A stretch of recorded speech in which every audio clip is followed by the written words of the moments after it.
Je vais vous demander si vous voulez bien me parler un peu de vous, de votre parcours, pour faire découvrir aussi aux lecteurs du blog ce que vous faites. Moi, j'ai vu des choses qui sont sur les ouvriers, le monde ouvrier qui m'intéresse particulièrement. Vous avez écrit combien de romans en tout? Alors, j'ai écrit 5 romans. Le cinquième est sorti ce printemps, D'accord. au mois de mars. J'ai écrit sur le monde rural, sur le monde ouvrier, Oui, j'ai vu, oui. sur la ville où je vis, c'est-à-dire Lyon, dans ce roman venu d'ailleurs. D'accord, parce que j'ai regardé, ça se passe à Lyon, donc vous vivez à Lyon. D'accord. Et je m'intéresse souvent à des destins collectifs. J'aime accompagner des personnages de femmes, mais il n'y a pas que des personnages de femmes dans mes romans, heureusement. Voilà, alors on pourrait dire que j'écris des romans sociaux Oui, pour faire un petit raccourci. pour faire court, oui. Pour faire court. Pour faire court. Parce que D'accord. on dit bien un roman noir. Oui, il y a le roman social, d'anticipation, sociétal, voilà. je suis d'accord. Oui, oui, oui. Voilà. D'accord, donc cet univers-là. Pourquoi cet univers en particulier d'ailleurs? J'ai fait une formation de travailleur social.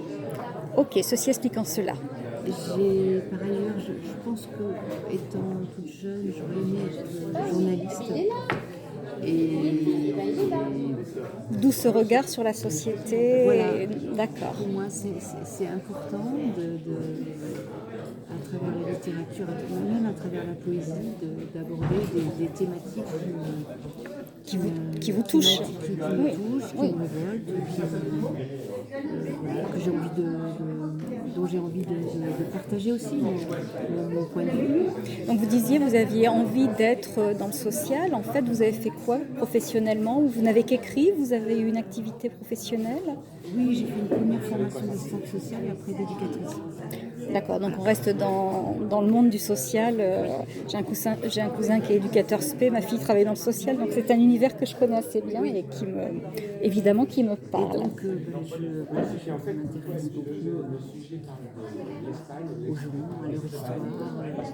Et c'est vrai que mes romans s'attachent à suivre des personnages qui évoluent dans un contexte social ou historique très, très précis. J'ai besoin de les ancrer. Oui. De les ancrer. Même si ils sont fictifs, les dialogues sont fictifs, c'est important pour moi de les enraciner dans un contexte. Dans un contexte particulier, un moment, une époque. Oui. Oui, j'ai regardé les quatrièmes de couve Oui.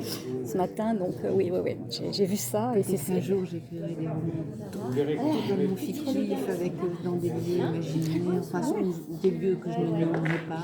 Mais pour le moment, j'ai besoin de ça. Non, mais si c'est ce qui vous apporte, c'est important aussi d'écrire ce qu'on a envie d'écrire. Oui, tout à fait. Très bien. Écoutez, je vous remercie de vos réponses. Merci. Moi, pour ma part, celui qui m'intéresse, eh bien, c'est Et il dansait le dimanche. D'accord. Parce que vous venez d'une famille. Alors, ouvrière, et mes grands-parents étaient du monde paysan. Ah oui. Mes grands-parents, oncles, tantes, originaires du Périgord. J'y suis née d'ailleurs. Donc c'est quelque chose, j'y passais toutes mes vacances. Moi, comme je dis, j'allais pas à la mer, mais je savais conduire les tracteurs, je voyais des agneaux naître et je faisais les moissons et c'était juste magique aussi.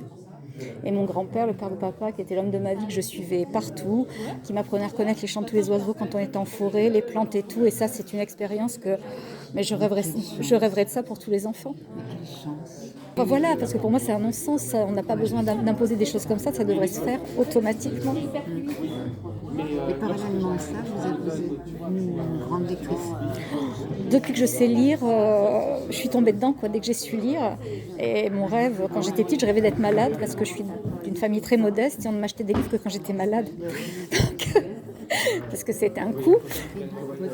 Alors moi je collabore à un blog qui s'appelle Collectif Polar Chronique de Nuit, qui est plus axé polar, puisque la personne qui l'a créé, elle est à la bibliothèque Parmentier à Paris, section polar, c'est elle qui gère depuis très longtemps.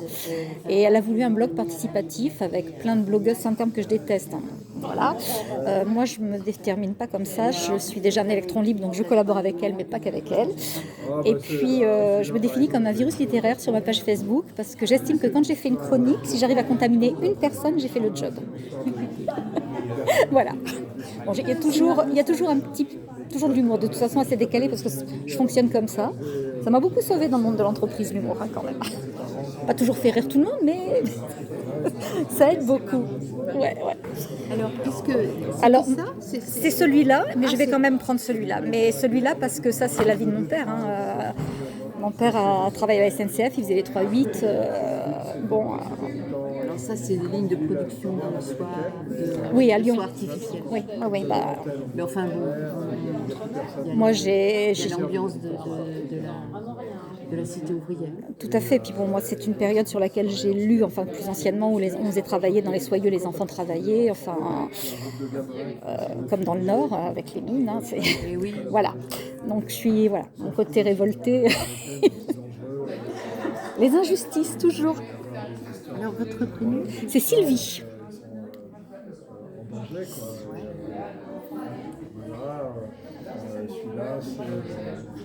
J'ai une auteure que je connais bien, avec qui j'ai une relation amicale, qui s'appelle Sonia Delzong, qui habite aussi sur Lyon. Mais elle écrit, elle, du polar. Sonia Delzong, elle est sur... Ah, mais oui. oui. Et elle est d'origine serbe. Hein, Oui, elle va voir sa famille de temps en temps pour les fêtes de Noël en particulier et elle est extraordinaire. Elle a une patate, elle a des yeux, elle en a deux, ils sont magnifiques. Oui. Elle a un regard incroyable. Ouais. On a fait un voyage en avion Lyon-Limoges pour aller au salon du livre de Limoges. Je la connaissais pas. Oui. Cette grande belle femme. Elle est très grande, elle est... Elle était sur un siège à côté du mien. Et j'ai vu qu'elle se liquéfiait. L'avion et elle, c'est un gros problème. Elle est sur un salon en Corse actuellement et quand elle a pris l'avion il y a 2 jours, elle avait les miquettes. Je l'ai regardée plusieurs fois. Oui, non, l'avion, c'est vraiment très, très difficile pour elle. Et je ne la connaissais pas du tout. Et dans le train du retour, pareil. J'avais presque envie de lui dire je vais venir à côté de vous. Ah oui. C'était touchant. Parce que Oui. elle était impressionnante. Non, il y a peu de choses de quoi elle a peur, mais l'avion, voilà, c'est...